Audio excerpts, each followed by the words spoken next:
النبي صلى الله عليه وسلم الإيمان والحياء قرناء جميعا صدق رسول الله صلى الله عليه وسلم. அளவற்ற அருளாளனும் நிகரடையோனுமாகிய அல்லாஹ்வின் திருப்பெயரால் ஆரம்பிக்கின்றேன். எனக்கு கொடுக்கப்பட்டுள்ள தலைப்பு இஸ்லாமிய பெண்களின் ஒழுக்கம். அன்பிற்குரிய அல்லாஹ்வின் நல்லடியார்களே, பெண்களை மிக மிக அழகுள்ளவர்களாக இறைவன் படைத்துள்ளான்.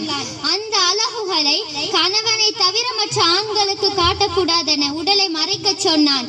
பெண்களின் உச்சந்தலில் இருந்து உள்ளங்கால் வரை வர்ணிக்காத கவிஞர்களே இல்லை. அதனால் அவைகள் அத்தனையும் மறைக்கும்படியாக புர்கா அணியும்படி மார்க்கம் சொல்கிறது. ஒரு பஸ்ஸில் எல்லோரும் பிரயாணம் செய்து கொண்டிருக்கிறார்கள். அதில் இரு பெண்கள் புர்கா அணிந்திருந்தாலும் தலையில ஷால் போல தலையை திறந்து விட்டு பேசி சிரிச்சு அரட்டை அடிச்சிட்டு இருக்கிறாங்க. ஒரு ஸ்டாப்ல ஒரு தொப்பி தாடி துண்டு போட்ட ஒருத்தர் ஏறாரு. அவரை பார்த்து இந்த இரண்டு பெண்களும் ஏய் ஹஜ்ரத் மாதிரி தெரியுதுரி தலை போடு என்று கூறியதும் பெண்களும் ஷாலை போட்டார்கள். அல்லாஹ்வின் நல்லடியார்களே, ஹஜ்ரத்மார்கள் மட்டும் தான் ஆண்கள். புர்கா அணிவது ஆட்களுக்காக அல்ல, ஆண்டவனுக்காக இருக்க வேண்டும். இதோ ஒரு சிறப்பான வரலாறு கூறுகிறேன். நமது நபி அவர்களின் நமது நபி ஸல்லல்லாஹு அலைஹி வஸல்லம் அவர்களின் வீட்டிற்கு கண்ணு தெரியாத சஹாபி, அவரின் பெயர் உம்மி மக்தூம், வருவதை கண்டு தங்களின் மனைவியையும் பெண்களையும் எழுந்து உள்ளே செல்லுங்கள் என்று கூறினார். யா ரசூலல்லாஹ், அவர்களுக்கு தான் கண் இல்லையே என்று கூறினார். உங்களுக்கு கண் இருக்கிறது அல்லவா, எழுந்து உள்ளே செல்லுங்கள் என்று கூறியதும் எல்லோரும் எழுந்து உள்ளே சென்று விட்டார்கள். ஆக அல்லாஹ்வின் நல்லடியார்களே, அந்நிய ஆண் பெண்களை பார்க்க கூடாதென இச்சம்பவம் மூலம் விளங்குகிறது அல்லவா. இன்று புர்கா அணிந்து ஷாப்பிங் செல்கிறார்கள். எத்தனை ஆண்களை பார்க்க நேரிடுகிறது. ஒரு உதாரணம், இது பெண்களுக்கு நல்ல பாடம் புகட்டும் என எண்ணுகிறேன்.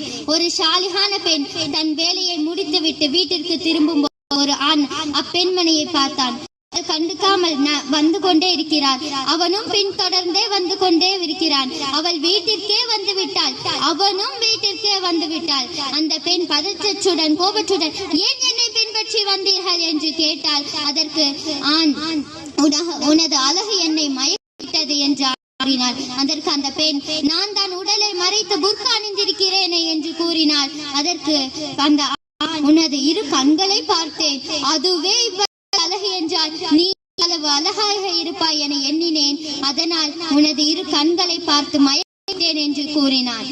பெண், இங்கே சிறிது நேரம் இங்கே இருங்கள், இதோ வந்து விடுகிறேன் என்று சொல்லிவிட்டு வீட்டிற்குள் சென்றாள். ஒரு கத்தியை எடுத்து இரண்டு கண்களையும் தோண்டி எடுத்து அவர் முன் கொண்டு வந்து நிறுத்தினாள். இந்த இரண்டு கண்களை பார்த்துதானே மயங்கினீர்கள், இதோ இந்த இரண்டு கண்கள் எடுத்து செல்லுங்கள் என்று கூறியதும் அவ்வாலிபர் திகைத்து போய் தலை தெறிக்க ஓடி போய்விட்டார். பார்த்தீங்களா ஈமானை? இப்படிப்பட்ட உத்தமிகளான பெண்களும் அக்காலத்தில் இருக்கிறார்கள். அல்லாஹ்வின் நல்லடியார்களே, பெண்ணையும் பொன்னையும் வைத்தால் ஆபத்து இல்லை என்றால் எடுத்து செல்வார்கள். இனியாவது இறைவனுக்கு பயந்து உடலை மறைத்து செல்லுங்கள். இறைவன் நம் எல்லோரையும் பாதுகாப்பு அளிப்பானாக. ஆமீன். வாஹிரு தஅவானா அல்ஹம்துலில்லாஹி ரப்பில் ஆலமீன். அஸ்ஸலாமு அலைக்கும் வரஹ்மத்துல்லாஹி வபரகாத்துஹு.